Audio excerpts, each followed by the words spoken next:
Hello viewers, আপনাদের সকলকে rising legal চ্যানেলে স্বাগত। আজকে আমরা জুরিসপ্রুডেন্সের এই ক্লাসে একটি গুরুত্বপূর্ণ টপিক নিয়ে আলোচনা করব। টপিকটি হচ্ছে meaning and nature of law, অর্থাৎ আইনের অর্থ ও তার প্রকৃতিটা কী, এই বিষয়টি নিয়ে।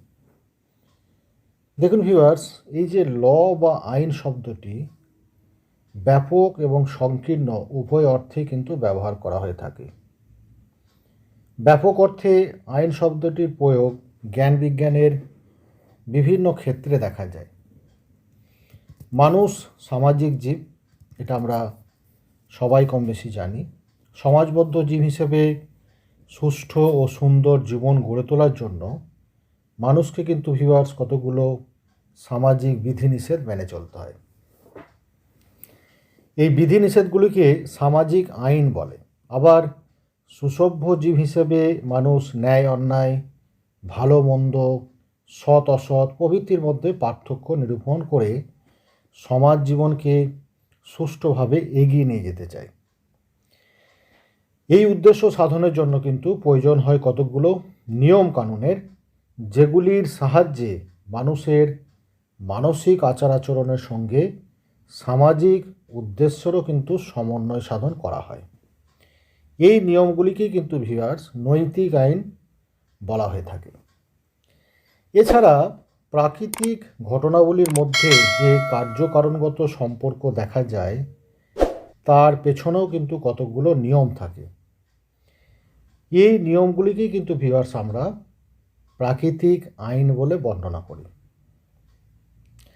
কিন্তু আমরা যদি রাষ্ট্রবিজ্ঞানে যাই বা পল সায়েন্সের একটা ব্যাপক অর্থে যদি আমরা যাই, তাহলে কিন্তু এই রাষ্ট্রবিজ্ঞান ব্যাপক অর্থে আইনের আলোচনা করে না। কারণ মানুষের রাষ্ট্রনৈতিক কার্যকলাপ নিয়ন্ত্রণ করে মানুষের রাষ্ট্রনৈতিক জীবন মঙ্গলময় করে গড়ে তোলাই কিন্তু রাষ্ট্রবিজ্ঞানের উদ্দেশ্য। এই উদ্দেশ্যে ভিউয়ার্স রাষ্ট্র মানুষের বাহ্যিক আচার আচরণ নিয়ন্ত্রণ করার জন্য কতকগুলো নিয়মকানুন তৈরি করে। এই নিয়মকানুনগুলিকে কিন্তু রাষ্ট্রীয় আইন বলে অভিহিত করা হয়।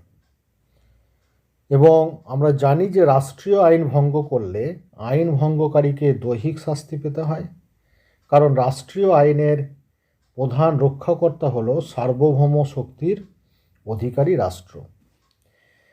এবারে ভিউয়ার্স, এই রাষ্ট্রবিজ্ঞান রাষ্ট্রীয় আইন নিয়ে আলোচনা করে, কিন্তু আইনের সংজ্ঞা এবং প্রকৃতি নিয়ে রাষ্ট্রবিজ্ঞানীদের মধ্যে বাদানুবাদের কিন্তু অন্ত নেই। ফলে বিভিন্ন রাষ্ট্রবিজ্ঞানী বিভিন্ন দৃষ্টিকোণ থেকে আইনের সংজ্ঞা ও স্বরূপ বিশ্লেষণে প্রয়াসী হয়েছেন। উদাহরণ হিসেবে প্রফেসর হবস, বোঁদা, হল্যান্ড, অস্টিন প্রমুখ বিশ্লেষণমূলক মতবাদে বিশ্বাসী রাষ্ট্রবিজ্ঞানীগণ আইনকে কিন্তু সার্বভৌম শক্তির আদেশ বলে বর্ণনা করেছেন, অর্থাৎ law is a command of the sovereign বলে এনারা বর্ণনা করে থাকেন। অস্টিনের মতে আইন হল নিম্নতনের প্রতি ঊর্ধ্বতন রাজনৈতিক কর্তৃপক্ষের আদেশ, অর্থাৎ law is a command of the sovereign and where there is a sanction. Holland বলেন যে রাষ্ট্রের সার্বভৌম কর্তৃত্ব কর্তৃক মানুষের বাহ্যিক আচার আচরণ নিয়ন্ত্রণকারী সাধারণ নিয়মই হলো আইন। কিন্তু জার্মান আইনবিদ স্যাভাইনি এবং প্রফেসর হেনরি ম্যান, এছাড়া প্রফেসর ক্লার্ক প্রমুখ আইন সম্পর্কে ঐতিহাসিক মতবাদে বিশ্বাসী রাষ্ট্রবিজ্ঞানীগণের মতে প্রত্যেক দেশেই কিন্তু সামাজিক প্রথা, রীতিনীতি, লোকাচার প্রভৃতি প্রচলিত থাকে। এগুলি কিন্তু কালক্রমে আইনের মর্যাদা লাভ করে।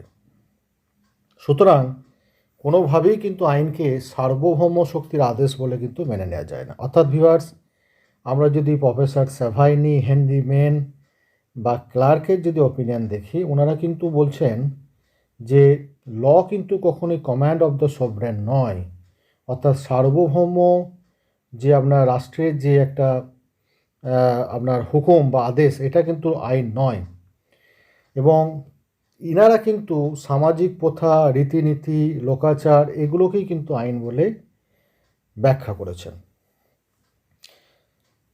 এবারে দেখুন, স্যাভাইনের মতে আইন তৈরি করা রাষ্ট্রের কাজ নয়, আইনের যথার্থ উপলব্ধি ও তার প্রয়োগ করাই হলো রাষ্ট্রের প্রকৃত দায়িত্ব।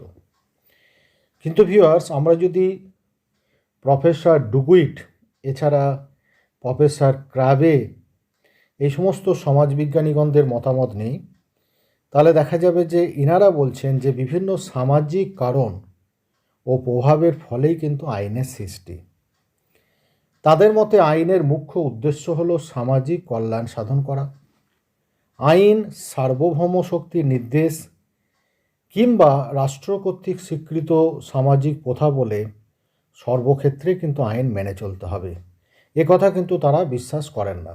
অন্যভাবে বলা যায় যে সমাজ বিজ্ঞানমূলক মতবাদে বিশ্বাসীদের মতে আইন সমাজের কল্যাণ সাধন করে বলেই মানুষ কিন্তু আইন মান্য করে। এবারে দেখুন, প্রফেসর উইলসন আইনের প্রকৃতি সম্পর্কিত পরস্পর বিরোধী মতবাদগুলির একটা সমন্বয় সাধন করে আইনের মোটামুটি একটি সর্বজন গ্রাহ্য সংজ্ঞা নির্দেশ করেছেন।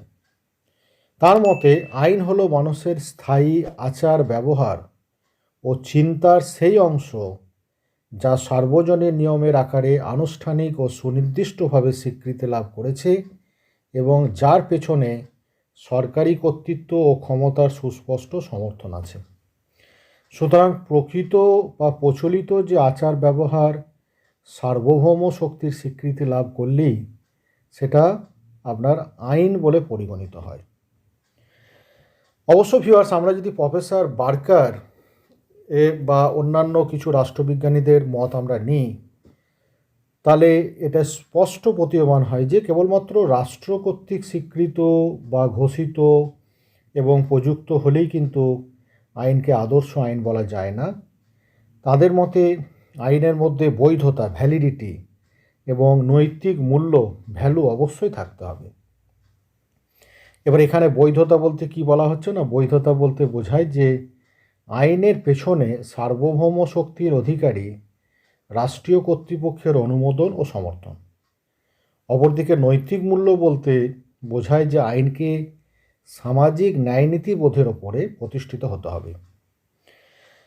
তবে ভিউয়ার্স, বার্কার একথা স্বীকার করেন যে আইনের দৃষ্টিতে কোনো আইনের নৈতিক মূল্য থাক বা না থাক, তা বৈধ হলেই কিন্তু সকলে তাকে মান্য করতে বাধ্য। এবারে আমরা কতগুলো আইনের বৈশিষ্ট্যকে জেনে নেব। এই যে আমরা বিভিন্ন যে সংজ্ঞাগুলো জানলাম বিভিন্ন জুরিস্টদের, এইগুলোর পরিপ্রেক্ষিতে আমরা কতগুলো আইনের বৈশিষ্ট্য জেনে নেব। দেখুন, প্রথমত হচ্ছে আইন হলো বিধিবদ্ধ কতগুলো আচার আচরণ। 2 নম্বর, আইন কেবলমাত্র মানুষের বাহ্যিক আচার আচরণকে নিয়ন্ত্রণ করে। তৃতীয়ত, আইনের বিধানগুলি সুনির্দিষ্ট, সুস্পষ্ট এবং সার্বজনীন। চতুর্থত, আইনকে কার্যকরী করাই হলো সার্বভৌম শক্তির প্রধান কর্তব্য। তাই ভিউয়ার্স, আইন ভঙ্গ করলে আইন ভঙ্গকারীকে অবশ্যই শাস্তি পেতে হয়। পঞ্চমত, সার্বভৌম শক্তি কর্তৃক সমর্থিত বলে আইনের স্থান কিন্তু সবার ঊর্ধ্বে। এই জন্য ভিউয়ার্স দেখুন, আইন সম্পর্কে যে প্রচলিত দৃষ্টিভঙ্গি থেকে সম্পূর্ণ ভিন্ন একটি দৃষ্টিভঙ্গি সাক্ষাৎ পাওয়া যায় মার্ক্সবাদী লেখকদের প্রদত্ত সংজ্ঞায়।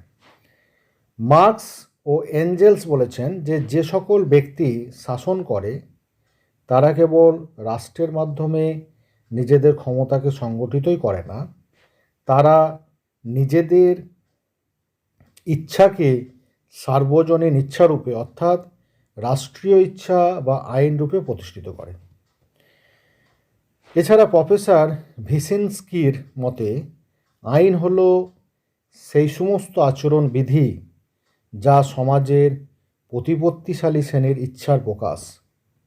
বিধিবদ্ধ আইন, আদেশ, জরুরি বিধি এবং রাষ্ট্র কর্তৃক স্বীকৃত বা অনুমোদিত রীতিনীতি ও প্রথাগুলিতে এই আচরণ বিধিগুলি সম্মিলিত থাকে। এছাড়া ভিউয়ার্স, আমরা যদি টুমানভ ইনার মন্তব্য আমরা যদি দেখি, উনি বলছেন যে আইন হলো একটা বিশেষ সামাজিক অভিব্যক্তি, ফিনোমেনন, যার প্রধান লক্ষ্য হল সামাজিক সম্পর্কগুলির ক্ষেত্রে সুনির্দিষ্ট নিয়ন্ত্রণ রচনা করা এবং মানুষের কর্মকে প্রভাবিত করা। আইনকে সমাজ এবং রাষ্ট্রের কার্যাবলীর একটি নির্দিষ্ট পদ্ধতিও বলা যায়।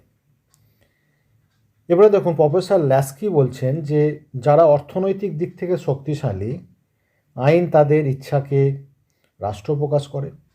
রাষ্ট্রের আইন হলো একটি মুখোশ, যার আবরণের পশ্চাৎ থেকে ধনিক শ্রেণী রাজনৈতিক কর্তৃত্বের সুবিধা ভোগ করে।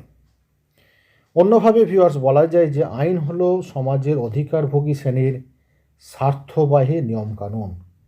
বিভিন্ন যুগে সমাজের প্রভুত্বকারী শ্রেণী নিজেদের আপনার স্বার্থসিদ্ধির প্রয়োজনে আইন প্রণয়ন করেছে এবং রাষ্ট্রশক্তির সহায়তায় সেই আইন মান্য করতে জনগণকে বাধ্য করেছে।